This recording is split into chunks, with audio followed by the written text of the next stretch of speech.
Welcome to the Pindown, your Detroit Pistons podcast. I'm your host, Wes Davenport from Motor City Hoops and Detroit Bad Boys. And I'm Blake Silverman, writer for Detroit Bad Boys, covering everything Pistons, and news writer for Sports Illustrated. All right, and guys, as always, if you are tuning in with us live, be sure to drop your comments and questions into our live chat. We're going to try to get to those, as many of them as we can anyway. But we actually got a good amount of pre-submitted questions, even a couple of voicemails from our guy, a fella too. And there's plenty of just fantastic Pistons basketball to talk about. But Blake, I got to ask you this first, all right? Because you've kind of become like my culture guy. Like, you know more about what's going on than I do. So one of my students today, a couple of my students, said that I'm like quarter zipped up. What the heck does that mean? Like, they were joking with me. Like, is this good? Is it bad? For everyone that's listening, but I am wearing a quarter zip right now. Like, but it's a sweater. It's cold outside. So like, am I doing well? What does this mean, Blake? That is funny. And honestly, you might be a little bit ahead of me on this one. Like, I know enough to know that the quarter zip is having a moment right now. I don't really know why or how this started to happen, but how could just like a genre of clothes have a moment? I don't know. Like, my understanding of it is just quarter zips are in and the young crowd is like running with it. Like, I've seen a few TikToks about quarter zips that I don't really understand. But I think it's a good thing. So I'll take this is just big quarter zip trying to increase their sales. It's got to be. I don't know. But I'm just thinking about it now. I've worn like a quarter zip sweater like 3 class days in a row for that group on Tuesdays and Thursdays, because like it's cold, man. I don't handle the cold well, Blake. I just don't. I'm freezing. It's not even into the 30s here in Chicago. It's just mid 40s, and I'm like shivering in class. I don't like the cold. Yeah, and when it gets to like summer, fall into just the colder weather, it's so much harder. And then when it hits 40 degrees come April or whenever that happens, then I'll be right in shorts and t-shirts. But I'm with you there. Yep. The adjustment has been hard, and everyone starts getting a little like under the weather and stuff. But it means that we're chugging right along the basketball season too, and we're getting to the meat of it as well. Yeah, we sure are. And look, I really wanted to open up the show talking about Jalen Duren, because I think the development we've seen from him over really just, yes, to start the year, but really in the month of November here has been not only impressive, but kind of game changing for, I think, where this team is and where they can go. All right. So just to read it off, and then I want to get your take on kind of what we've seen from him these past 8 games. But these are 8 games in November. He's shooting almost 72% from the floor, averaging 33 minutes played per game over this 8-game span. 24.3 points, 13.1 rebounds, and 2.3 assists. And like, I know we're talking about Duren in the middle of an 11-game win streak, so maybe we're like burying the lead here, but I think it's related. I think what we've seen out of Duren has unlocked something here that just hasn't quite clicked until right now. So what have you seen out of JD?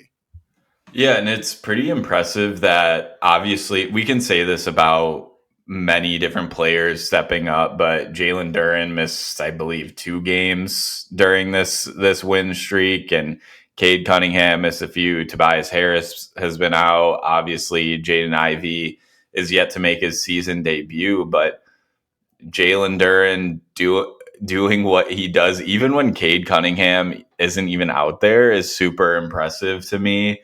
And just overall, my main takeaway from Jalen Duren this year is we've always known he has the size, the athleticism, and everything to be that dominant type of player down low and offensively. And we know all the defensive stuff that we've talked about at length, but I feel like he's really taken that dominant ability that he has and taken it to another level. And it doesn't even just have to be rolling on a pick and roll to a basket and getting a lob from Cade or whatever it is. He's finding different ways to score around the basket. He's been really good from the free throw line, and he's been maybe not perfect defensively, but I think he's been a bit of a leader on that end too. Even if we can nitpick some things and we're looking for some growth there, but we're talking about a guy who is certainly putting up all-star numbers right now. And I'll have to send you this or put it in the chat, but Basketball Reference has like a MVP ladder based on a model that they have. And I have to check it most recently, but I checked it earlier this week, and Jalen Duren was number 4, higher than Cade Cunningham on this.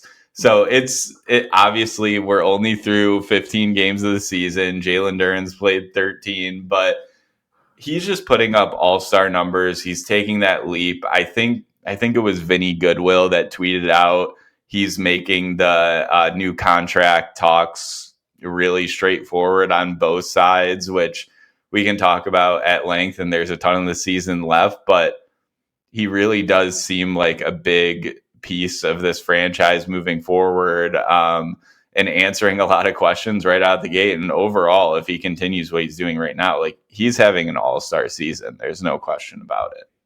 Oh, I completely agree. Like, I don't want to say the defense doesn't matter, but it doesn't matter nearly as much anymore if you're getting, 22 points plus out of Duren and also about 12 rebounds. Like, here's the thing. It's entirely wrong at this point to say that his offense is being generated by Cade Cunningham. Some of it is, but what Duren's kind of done here is that he could just take opposing bigs off the bounce. Like he's kind of developed. It's not even a throwback game necessarily. It's very modern. He's a face-up big as a 6'10", 260-pound, chiseled from marble kind of crazy athlete. Like, he's just quicker than most bigs. He's got a pretty good handle right now, which again is like leaps and bounds ahead of where it was last year. And the touch around the rim that we've seen as 100% translated, because he's always had some okay touch when he's just being a play finisher. I mean, it's hard to say a guy has good touch or bad touch when 90% of his shots are dunks, right? Like, yeah, that's all good. But he's got a little bit of finesse in his game, and that's flashed in the past. But now it's being paired with that off the dribble game. So here's what I'm going to say. If he keeps doing this, right, because the change from October to November is huge, right? We're talking 10 more points per game difference, all right? But if this is the guy, if this is who you have in Jalen Duren, you've got your second star already on this team in Detroit. And I think if you want to ask the question, like, well, what has been happening in Detroit that's unlocked this 11-game win streak? What has been happening in Detroit that has allowed them to be where they're at in the Eastern Conference, leading it by a couple of games, not just by a slim margin, but by a couple of games? It's the fact that now the Pistons have a player that we've been searching for quite some time. We've been talking a couple years now. Could Ivy be the guy, right? Where if Cade Cunningham is just really being targeted by the other team's defense, you could get him the ball and he can get you a bucket. Could Ron Holland maybe be that guy? Right, that one day you could give him the ball and he can go get a buck. Could it be Asar Thompson? He's super athletic.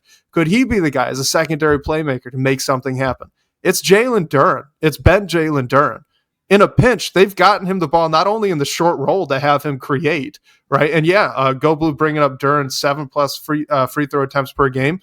That's huge, right? They don't have a guy other than Cade that really does that. Asar's getting close, but the consistency with Duren, and he makes them, is fantastic. So you've got your second star right here. I completely agree. If this is who we got offensively, it not only answers a bunch of questions for, who's Duren, what is he going to get paid? He's going to get paid big bucks. But it also means, when we're coming up to the trade deadline, don't talk about Lauri Markkanen. They don't need a second star. They've got one. They need to kind of work on structuring the rest of the roster around that now. But it's been incredible to watch. So much fun. to me, that's what's unlocked. Like if the Pistons exceeded expectations last year, it's because the coaching staff, the system, the vets, Cade taking a leap. If they're exceeding expectations this year, which they are so far, is because Jalen Duren has leapt into being a star, and a star in a way that really complements Cade.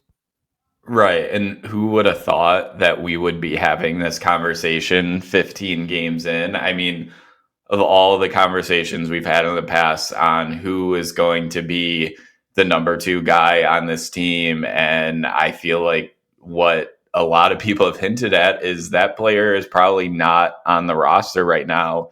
It could be Jaden Ivey, but he hasn't been on the floor since late December last year, I believe, or early January.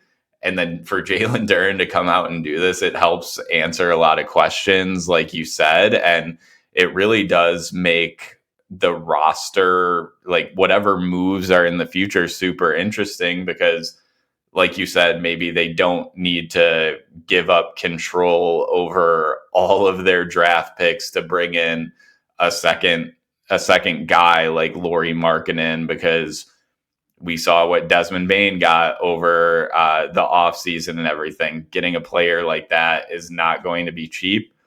But maybe you can make a move like the Cavs made for DeAndre Hunter last year, or something in a similar vein where you don't have to give up all of your assets. And beyond Cade and Jalen Duren, you obviously have all these other interesting young players that if you're going to go out and trade for a good player, you're probably going to have to part with someone, give up something to get something, and some draft capital. But maybe it's not selling the farm and putting the chips all in to bring in an unknown, because you have this player who's only just turned. Didn't he just have his like 22nd birthday 2 days He ago? Sure did.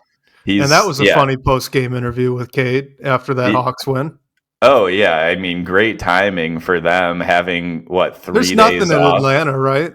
Nothing in Atlanta to celebrate. Yeah. We'll just leave that. That's fine. I don't know. Who knows where the Pistons still are right now. Hopefully they're recovering from in that. Milwaukee. But well-deserved celebration there. Because yeah, he's just taking that dominance to another level. To me, it's obviously you have to sustain it, but there's not really a reason that he won't. And he's just one of those guys that is hard to defend. I mean, obviously there are the Victor Wembanyama's out there and the elite defenders, but when you look at the Eastern Conference, there aren't a lot of teams who can defend Jalen Duren that well. I mean, I think the Cavs are probably one of them, which is another conversation, but he has the ability to dominate night in and night out, and is still 22 years old. He could even get better. Yeah, like he's flashing like an elbow jumper right now. Are you good? Is this an athletic Greg Monroe? Like, for a deep cut there for Pistons fans? Like, what is this has been, I was texting Bryce this at the end of the Hawks game. Like, this season for me has been so fun, not only because obviously they are the best team in the Eastern Conference right now, and that's winning's fun, but how they're winning is fun with all these injuries. They got these culture wins that are laced in this big winning streak that they're on. Incredible. And then I've been wrong so much now, it appears. And that's just awesome. It's so fun. Like, I didn't see any of this coming for Duren offensively. Not at all. If you had suggested it to me, even over this most recent offseason, it'd be like, it'd be nice, but no, I don't think that it's there. I was wrong. It's there. And it's incredible to watch. And you know what else this is all doing? This makes the two big lineup feasible. Because I was sitting there, I'm watching that Atlanta Hawks game. I'm like, why is this working? I've got like a 28-game losing streak that tells me this should not work. What is different? Isaiah Stewart's the same player. You want to know what's different? Jalen Duren can take guys off the bounce. Right? That's it. That's really what unlocks that too big lineup, because forever, right? The problem was, well, if you run Isaiah Stewart off the line, then you've won as a defense. And it's not like you could have Jalen Duren be an ISO guy either. So like your front court just has no ball handling. Well, it does now. And all of a sudden that too big lineup looks really dang good. I was wrong about that. Like they're making the spacing thing work. I was wrong. It's just been so fun because it's wrong in like the most positive way. And it's always enjoyable. So I'm loving it so far. It's been great. Yeah, and again, it's just who could have thought that this was going to be what was to come over the first 15 games of the season. And it is about the too big thing. It is a little funny to me that JB Bickerstaff has fallen back into this like too big situation where that's obviously what he had in Cleveland, and there were questions around that lineup. And I think JB even said himself that's not his ideal way to have a starting lineup and manage his rotations, but that's just how the roster is built, and playing your most talented players alongside each other. And it worked for them. It's starting to work for the Pistons. And in this win streak in general, Cade misses some time after that Cam Whitmore situation, and you think, okay, this is probably where it ends. It's tough to win without Cade, but you saw them win 3 games without Cade, and you just expect them to win night in and night out. Obviously, some tough games are coming up, but there's not really a team where you could have said this last year too. Like you didn't think they were going to fold and really get blown out by anyone, but this year it's hit an even bigger level, and you just expect them to win, which is so new.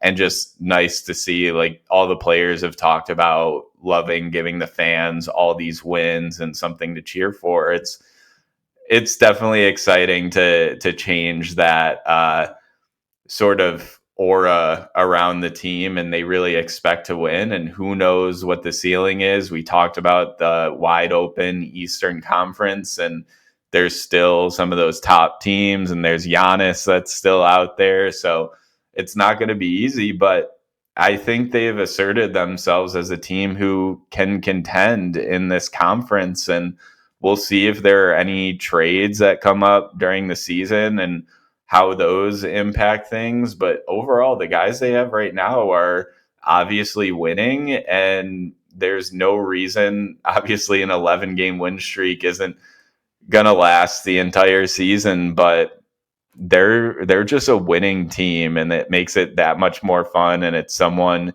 different every night. Jalen Duren's doing his thing. Cade as well when he's out there. Daniss Jenkins has been incredible. We'll talk about him. But just so many guys are stepping up in different ways on different nights, and it's been super fun to watch. All right, 2 questions on this, and then we'll kind of move off the subject and get on to some other themes from the past week. But a good one here from Pistons fan says, I really want to ask, does this offensive growth by Duren change your thoughts on Ausar and Holland and the fit together with Jalen Duren?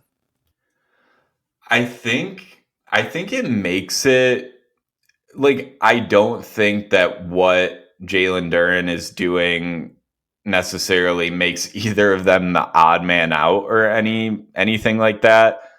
I think maybe what we will see is maybe one of them comes off the bench and that's just their role moving forward. I mean, we saw Daniss Jenkins start over Ausar the other night, and I think that was well deserved with this run that Daniss Jenkins is going on.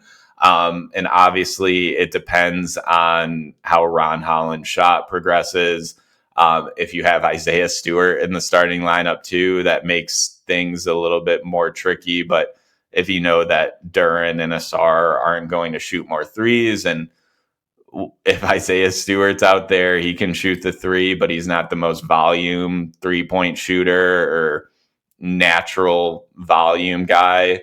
So Ron Holland is really the swing guy there. So maybe it is like Ron starting, Asar's coming off the bench, or vice versa. But overall, I think both Asar and Ron Holland are athletic wings, which are the most valuable players in this league. I don't think it should change anything super drastically, like making either not fit on this roster. And also, of course, they both help a ton defensively in terms of Asar, and Ron Holland is getting better too, and he's an energy guy. So I don't think really either of them should necessarily be on there shouldn't be a fit question in my mind. It's just like, how do you work the rotation moving forward if this is what it's going to be like for the next years to come?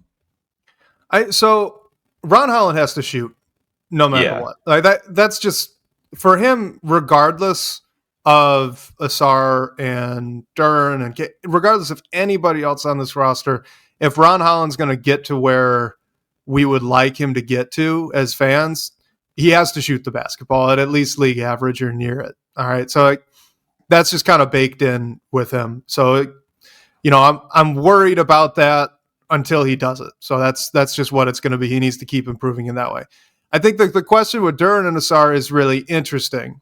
And what it seems to me like we're witnessing is this is viable in the regular season. I am skeptical if it's viable in the playoffs. And that makes this a little bit tricky because right now, how should I put this? Generally speaking, you want spacing for the guys that handle the basketball the most for you. So this is why it's been a problem in the past to have Asar and Duren out there together. It congests the floor so much for Cade Cunningham. But with the amount this year that both Asar Thompson and Jalen Duren have been handling the ball and doing so effectively, it's allowed that kind of imbalance to flow a little bit better, offensively speaking. So Cade's a floor spacer. Right now, Stu's a floor spacer. And Duncan Robinson obviously is a floor spacer in every sense of that word. He's the best one that they've got. So Duncan Robinson's been vital here because he's got enough gravity too that he even can sometimes pull help his way from Asar's defender. Like you've seen that if you watch, you can see this. It happens every now and again. Asar's in the corner, Robinson's on the wing, and they rotate up. They'll send Robinson's guy harder on help, and they'll lift up Asar Thompson's guy to try and cover the shooter rather than sending him down to the paint. So Robinson has a ton of gravity. That's been really, really nice. So it's working more or less right now. But in the postseason, when everything kind of slows down, defenses get even tougher, and you're exclusively playing against a team that's for a minimum of 4 games, scouting you, specifically, adjusting to you specifically. I am worried about that. So that part remains to be seen. But I do think that they are showing with this unlocked ball handling, it really helps. It really does help with that spacing thing. The other thing I wanted to ask, it's kind of related to this comment here from M Go Blue 7. It says, I do think you need to figure out if Beef Stew can start at the power forward with Cade, Duren, Asar, etc. So what I wanted to ask you, because we just got the announcement today that Tobias Harris is joining Jaden Ivey with the Crews and some practices to try to ramp them back up for their return. Both great news. Is there a reasonable argument to bring both of them off the bench when they return? Yeah, I really think there is, and maybe it doesn't stay like that for the long haul. But I think immediately it's almost if it's not broke, don't fix it kind of thing. And I really think Daniss Jenkins is just finding more and more minutes. Like he is a real player. So that makes the Jaden Ivey question. And I think it makes Jaden Ivey's life a little bit easier as he's coming back from missing so much time. It just doesn't make him get thrown into the fire right away. But that said, I think long term, at least for this year, you want to see him in the starting group and seeing what he is. And if you can commit to him long term as well, Tobias Harris is a little bit more interesting because you know how big he's been for this team last season, even before his injury this season. He's on an expiring contract. If the Pistons do want to make any sort of trade that's bringing in someone that makes a decent salary, you pretty much have to include Tobias Harris. And other teams are going to be interested in acquiring that expiring contract. But similarly, Isaiah Stewart is one of the best rim protectors in the league. He also spaces the floor. And it seems like it's been working with him at the 4 as of recent. So just continue that. And if you have to make a change after a few games, if Tobias Harris would help and then bring Stewart off the bench, I think that would make sense too. But I think immediately there's no need to rush them back with how the rest of the group is playing. Yeah, so I agree with you, and I also agree that I think that the power forward position's the more interesting one. With Jaden Ivey, like, he looked really rusty in the preseason, and then that injury kind of robbed him of that entire ramp up period. So, like, I think it's in his best interest to kind of take him along slowly. And if you're playing him off the bench next to another ball handler like Caris LeVert for 15 to 20 minutes a night for a month or two, I think that honestly that would be pretty beneficial to him. I don't know if that's what's actually going to happen. JB's talked about in the past that he doesn't believe you could lose a starting spot or a rotation spot due to being injured. But this might be a unique situation because not only do I think Ivy probably benefits from a slow play, Duncan Robinson's shooting is vital to that starting lineup. Mm-hmm. So I think that that's a little bit more unique. With Tobias Harris, though, it's interesting because Isaiah Stewart really has a couple things going for him if this pairing does work. And so far, looks pretty dang good. Isaiah Stewart's a better shooter than Tobias Harris, and he's a better defender. He's actually probably an all NBA defense caliber defender if he gets enough minutes to qualify for it. And if you can viably put that in your starting lineup with, by the way, your other all NBA defense caliber defender in Asar Thompson on a team that's kind of predicated and based itself on physical defense, beat you up in the paint, I kind of wonder if that's too good to pass up. And if it's viable long term, like that's a big deal. We were talking earlier this year about Isaiah Stewart's playing some of the best ball in his career. It continues to be hard to justify not playing him somewhere near 30 minutes a night. You want to know what's a great way to get Isaiah Stewart 30 minutes a night and Jalen Duren 30 minutes a night? Start Stewart at the 4 and stagger him at the backup 5. Unfortunately, that means no B-ball Paul minutes again. But you absolutely can construct a 9-man rotation with Ivy as your backup point guard and Isaiah Stewart as your starting 4 and backup 5. Same way that you could construct a rotation with Ivy as your starting 2 and your backup 1, right?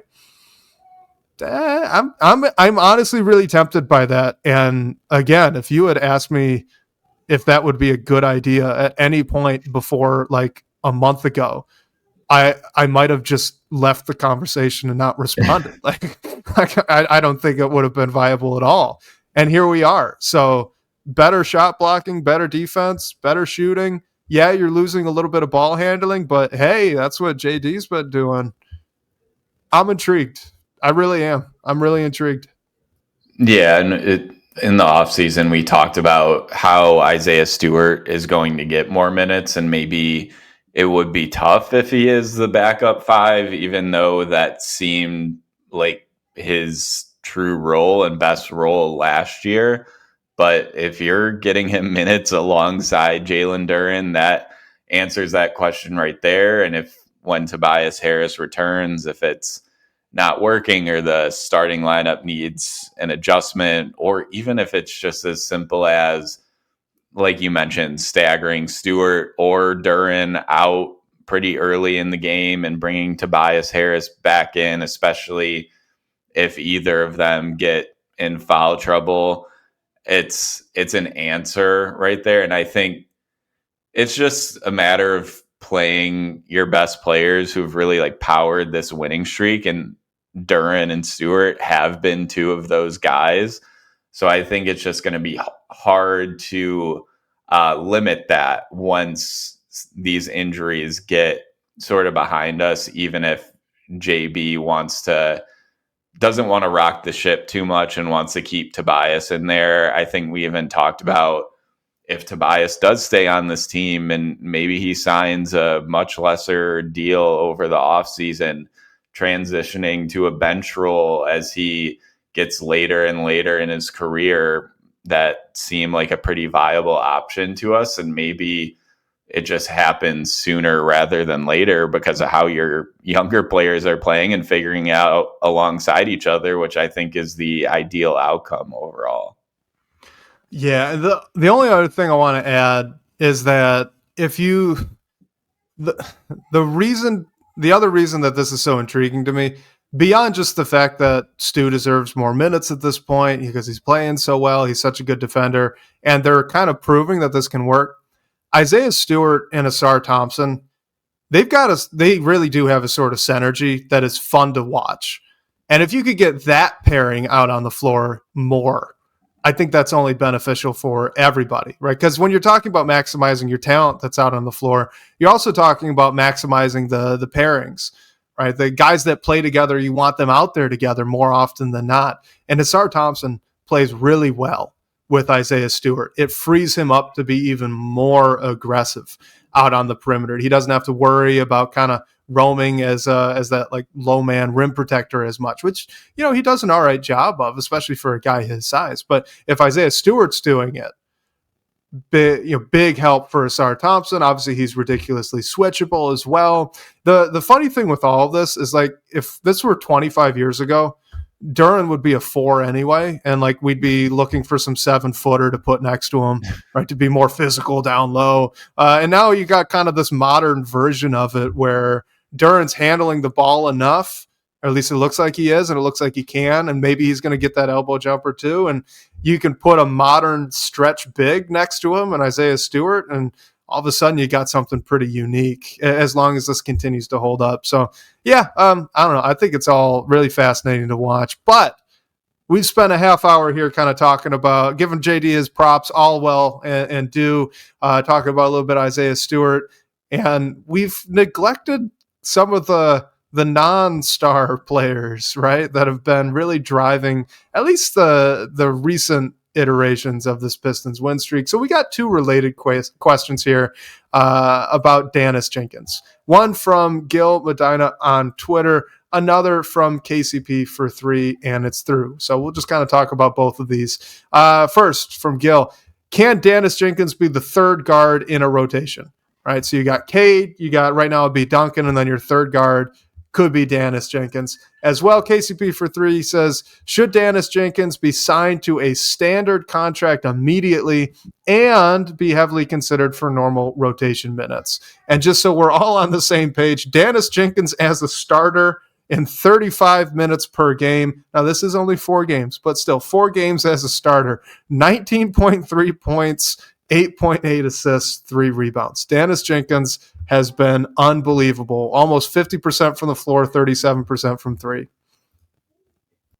Yeah, I mean, I think my answer is just yes to all of these questions. Like, and the third guard, I mean, to me, the third guard on this roster was Marcus Sasser, and I think Daniss Jenkins has even exceeded what Sasser's role would be if he's healthy. Like, I think Daniss Jenkins might be answering your backup point guard question right now. Obviously, we're talking about a 5-game stretch here pretty much, and there's other guys are going to come back. We'll see how that works and everything, but he just looks like a real NBA player who isn't afraid to go at anyone and can score the ball with ease and also is an impactful defender. He seems like the guy that us fans have really been looking for the front office to find a diamond in the rough, whether it's in the second round or undrafted free agent in Danniss's case.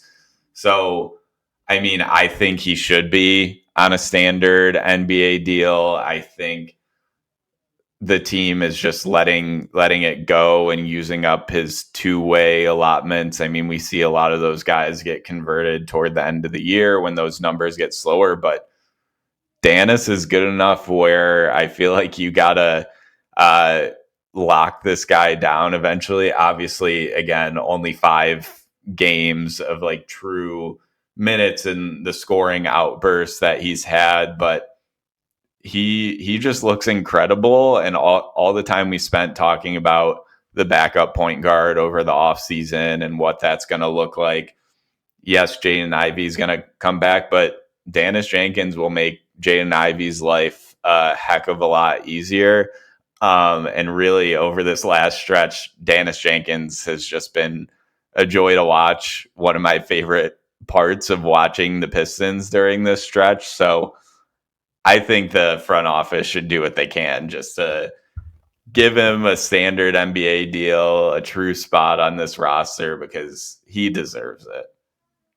I do think it still makes a ton of sense to keep him on this two-way. Like his games, even if he plays the next, I think he has like 38 games left. Even if he plays every last one of those, like the next 38 games for the, I think they get past the deadline. So I think he just, as long as he can, you kind of keep him on this two-way deal because he's really a steal on it. But yeah, man, Daniss has been so fun to watch. He's just a Piston. You know what I mean? Like every now and then there are guys in the league that just, they give off that vibe. They just play in a way that just seems like, yeah, that's Detroit Pistons basketball. And Daniss, he does that.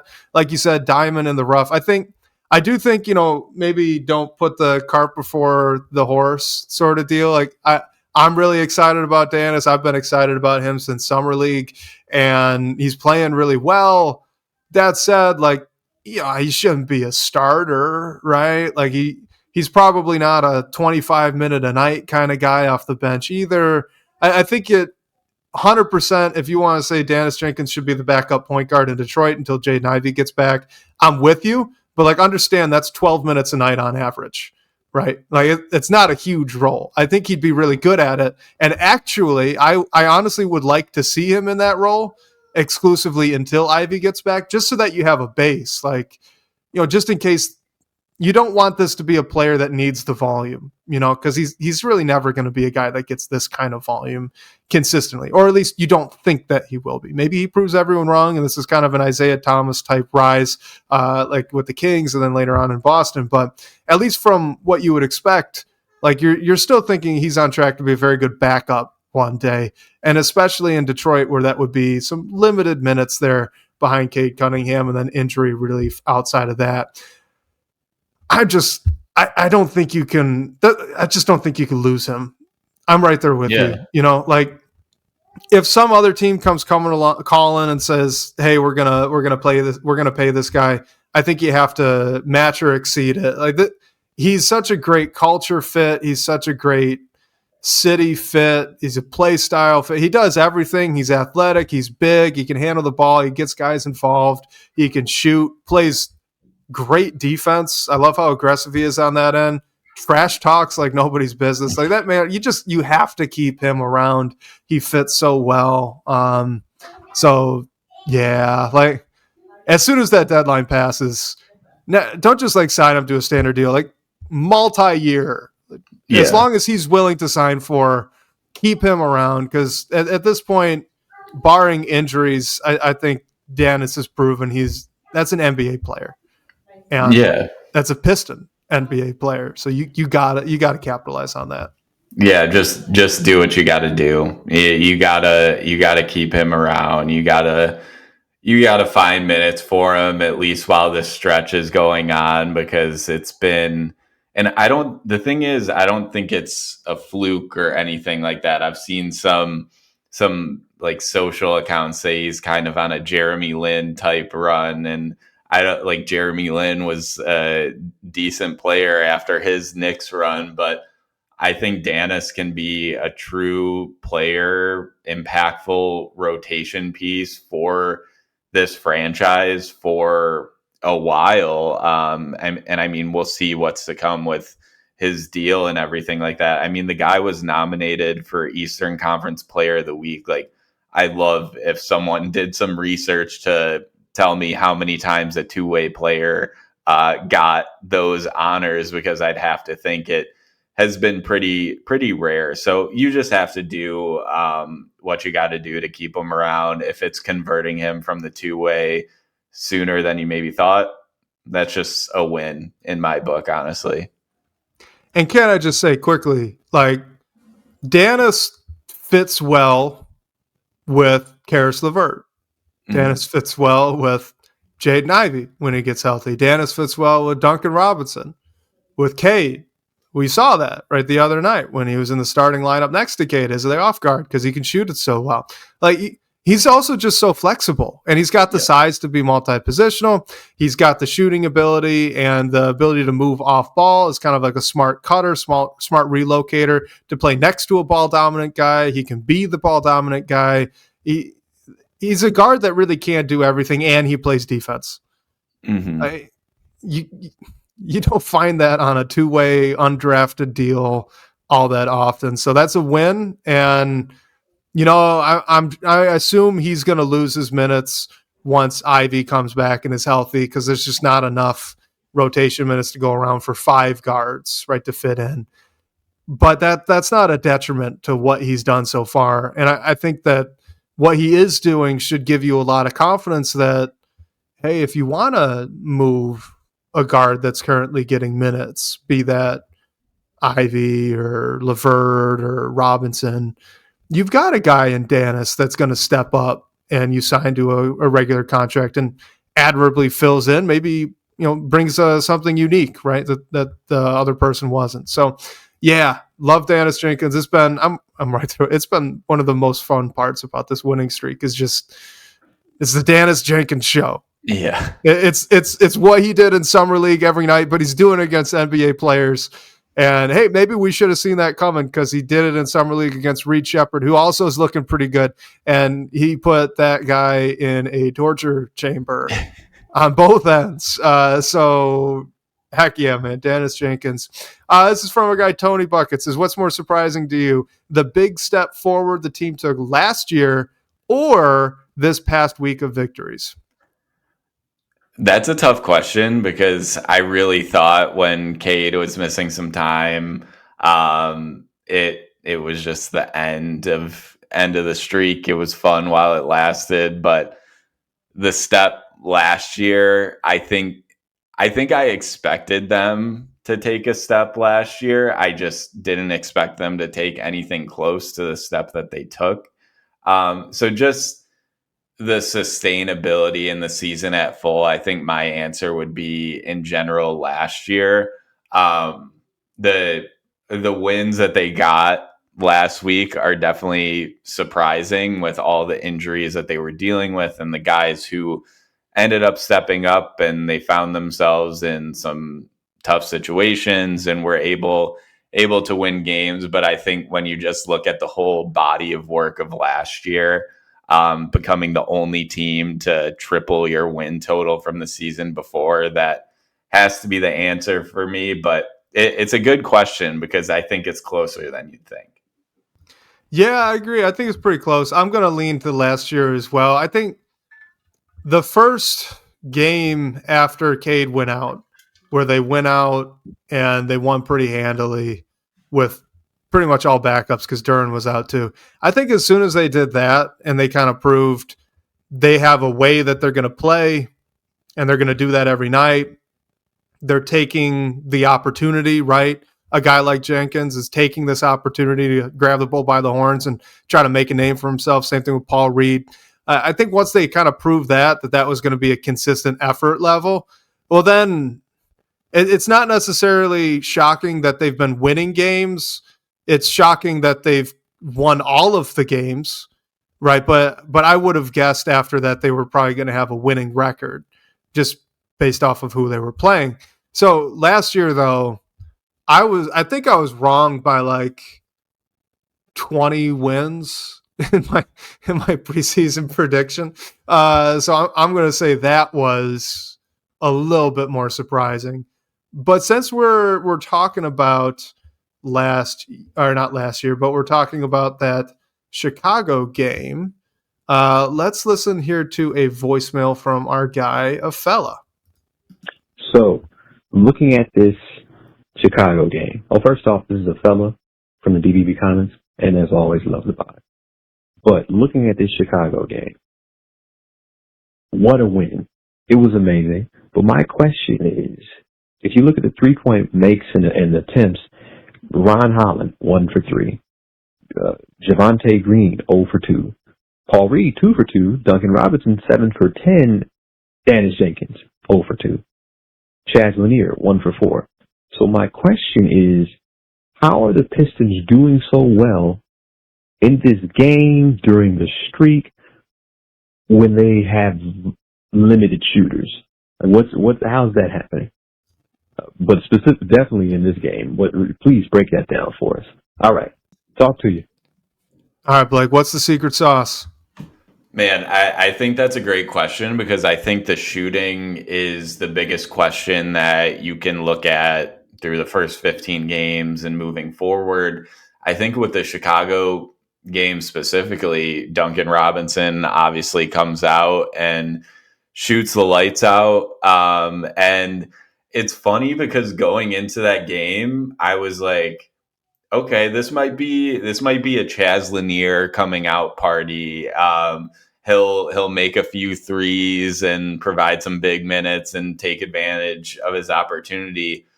He went 1 for 4, like a fella said. But yeah, you look at that game, no Piston made more than 2 threes other than Duncan Robinson. And the guys who made 2 were Paul Reed and Bobby Klintman, who was 2 for 6. So I think it's just that overarching theme of different guys having nights in different games. It's weird that they've been finding a sustainable way to win when you're not having a ton of success from the 3-point line, at least from more than 1 or 2 guys. Like Daniss Jenkins was 9 for 19 from the field that game and 0 for 2 from 3. So I really think it just there hasn't been a fully like off night really since the season opener where no one could make anything. You have Duncan Robinson go 7 for 10 for this game. Obviously, I don't think that's how you want to win every night, but if you're missing Cade Cunningham, you're missing Jalen Duren, Isaiah Stewart's not out there, you need to find someone. And Duncan Robinson stepped up that night. So I think it's just been that fact of someone or someone's having their day when the key players are out. And you don't want to see it go that way for the rest of the season. But it's nice to know if you are in a pinch, someone's probably going to step up, and that someone can even be the last guy on the roster, like we've seen so much over this incredible run. And you know what really like makes all that happen, I think, and excuse my language here, but playing your ass off in the NBA regular season, that can win you games. Like I said this in the private chat for the Pistons Pulse. I think maybe it might have been last week, but I usually am not a guy that believes in like culture wins in the NBA. But all of these with Cade out and Stu out and Duren out, all those wins, those are culture wins to me. Like I don't know what it is. I don't know how to define it, but I guess I know it when I see it because that's what that was. Like JB Bickerstaff and the chemistry in this locker room, they just have these guys playing 100% for 48 minutes nonstop, all out. And it's not just, we're going to play hard, but it's also, it feels almost like, a guy like Paul Reed feels an obligation to step up and not let down his guys who are hurt. Daniss Jenkins feels like he has an obligation to be a good fill-in point guard until the main guys can come back. Like it almost, there's just a feel with this team, a vibe with this team that I know, at least in my time as a Pistons fan, I've not seen before. I don't think that I've really witnessed this. I came into really following Pistons basketball in like 06, 07. I think Ben had just left. Like, it wasn't quite this. So I truly think they've just got something kind of special brewing. They've got this unbelievable chemistry in the locker room right now, where guys are going to battle for one another in a way like you look around the league and you just don't see it all that often. You got, Javonte Green playing his butt off, right? And he's been playing good all year, but like he steps up. They don't win some of these games without Javonte Green dropping 20 points here and there. Like it's just been really impressive to see that effort level carrying them to win. Actually, Billy Donovan said it after that Bulls game too, by the way, right? Like why did the Pistons win that game? Because Billy Donovan said, look, these guys are players. We have to understand that NBA players are NBA players. On any given night, it doesn't matter who's over there. They can come out and beat you. And that's what that was. They played harder. They played faster. They were quicker. They were more physical. That's how they beat the Sixers too. That's what this has been.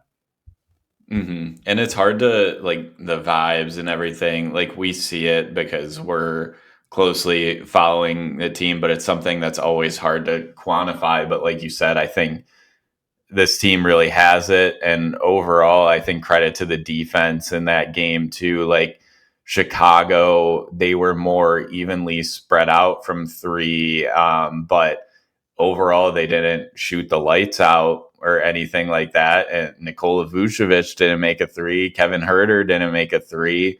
So I think they did good work on that end too. And then just finding ways to keep things going offensively, even if like Daniss Jenkins doesn't make a three that game, nor Javonte Green or Caris LeVert. So they're just finding a way, which has been awesome to watch. All right, let's get two more questions in, and then apologies to others who have submitted. We'll shout you guys out here at the end if we got a question from you, but we didn't get around to asking or answering it yet. We are going to save those, so as long as they're evergreen and context doesn't change, we will try to hit on them in the future. But this is a fun one here from Pistons Fan 11 in our live chat. It says, I want to ask if the NBA Cup is important to the Pistons. And how likely is the team to advance at 3-1 versus 4-0? What do you think? So that's a tough one because obviously the point differential matters. So right now the Pistons and the Magic are both 2-0 in their group. The Pistons are on top with the point differential with 7 more than the Magic. So I mean, if you beat the Magic and lose to the Celtics, then that's a way to advance. But then you have to beat the Celtics in the differential, or just like come out on top in general. I think it's super important. I think all teams want to win. I have fun with it, even if some of the courts are wild and unwatchable and everything like that. But I think this team wants to go to Vegas. Like, why not? And play on that stage early in the season to help you moving on. We know their chemistry is great, but there are new faces in the locker room. Some guys are missing time. So it'll only help moving forward. So I think it has to be super important, but I think they're in a good position to advance with their start in the first 2 games. People kind of poo-poo the NBA Cup. I don't get it. It's fun. It's just another reason to have teams kind of feel like there's a little bit more on the line. And teams seem to play that way. If for no other reason that they know if they're getting blown out, they're going to get it run up on them. And if there's one thing NBA players don't like, I'd have to imagine it's the other team running it up in a blowout.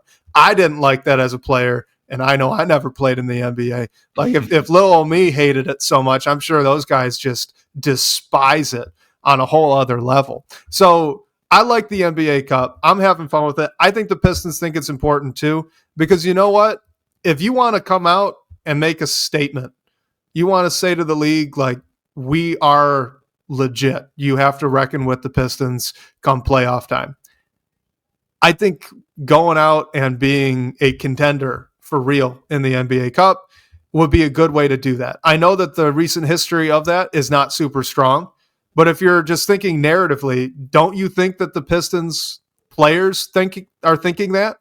Don't you think that like Cade is thinking in the back of his head, like, if we could go out and win the NBA Cup, that sends a message? Don't you think that's where these guys are at? So yeah, I think this is really important to them. I think you could see that with the way they've played so far. They've got the Celtics next, and then they've got the Magic. All right. And so I feel pretty good about that Celtics game. I think the Magic game is the swing here. They've probably got a good shot at 3-1 if they're in. Like if I'm just looking at the point differentials for the non-leaders, right, in all of these different groups for the East, you got the Cavs are tied in their group. Or sorry, they're not tied. They're 1-1, so they're second in their group. But they've got a plus 23 point differential. The Magic right now are plus 20, and then the Group C is a -6. So like, I think they might be able to sneak on in even if they don't win, if I'm remembering correctly on how the brackets actually get set up. Like there's a knockout round, right? Yeah. So I think they've got a pretty good shot as it stands right now of sneaking in there. You're worried about the Cavs and the Raptors probably. Those are your other competitors for those. But I mean, go beat the Magic. Yeah. They've already beaten the Magic. Go beat the Magic, right? They already beat the Celtics. Go beat the Celtics again. We know that they could beat these teams. So that's what I'd say. I say go 4-0. Like, throw it all at it. And I believe that Magic NBA Cup game is at home. The Magic already played their home games, so that'll be the last one. And just go and win that game. That makes things a heck of a lot easier. So I think it's super important. And with how well the team is playing, like, they're in a good position. Obviously, there's a lot more work to do, but you have to want it. And there's some good cash on the line too for separately from how good it would be for the team in general. All right, last question here. This is a good one from a fella, again, as a voicemail. So, this is a fella from the DBB comments, and another question for you. We got a great extended look at the rotation pieces for the Pistons. What stood out to you? Other than the obvious easy one, Paul Reed, Daniss Jenkins. But did anybody else stand out to you in a positive way? How, why, and what does that mean for the future? All right, look forward to hearing y'all. All right, let's wrap it up with this, because we've given flowers to Duren. We've given flowers to Daniss Jenkins. We gave Paul Reed a little shout-out there. Isaiah Stewart got a shout-out too. Who else? Who is someone from this win streak that you're burning to talk about here before we wrap up the show, Blake? I mean, man, it's got to be Javonte Green. Like, we talked about him a little bit before, but just another incredible signing for Trajan Langdon right up against the regular season. Sure, he's had some nights where he hasn't been as involved or as impactful, but he's had a couple 20-point games against the Sixers and then again against the Pacers. And you talk about Daniss Jenkins being a Piston, Javonte Green similarly too. Like, that video of him wiping his sweat on the ball goes kind of viral, and Keaton Wallace but awesome. Yeah, misses a free throw because of it. Like that. Yeah, gross but awesome. Exactly. He's been good. I mean, he can definitely improve his shooting efficiency and everything, but he's a solid rotation wing. I think when the signing happened, we weren't sure if he was even going to be in the rotation, but he still at least has to have some minutes once everyone is back and fully healthy, because he's been huge as a rotation piece in this win streak as well. Man, I can't stop thinking about before the season started. We had our guy Bobby Buckets on. We got asked the question, the three of us, like, what are some lineup combinations you are most excited to see? And Blake, you got up there and you said, well, it starts with Javonte Green. And we all laughed at you. We were fools, Blake. Well, we laughed at you. I was joking, and I feel like I need to apologize to Javonte Green, because he's anything. No.